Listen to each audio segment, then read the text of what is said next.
Hello, please subscribe now Village Yoga Studio for my channel new videos.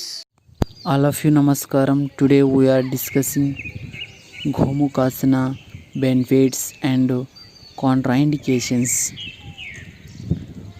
First one benefit, it stretches your hips.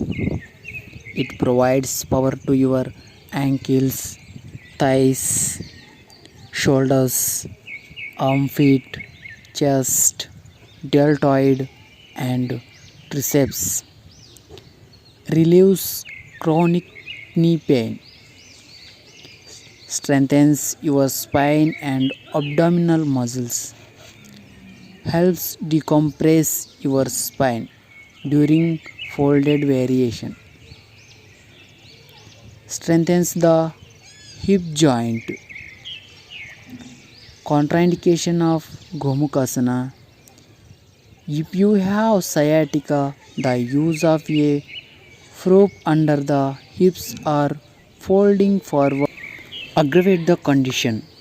Avoid the pose if you have serious neck or shoulder problems. If pregnant, don't fold forward during first trimester. Don't practice if you have serious knee problems. Thank you everybody. We discussed today Gomukhasana. Please like and share. Thank you.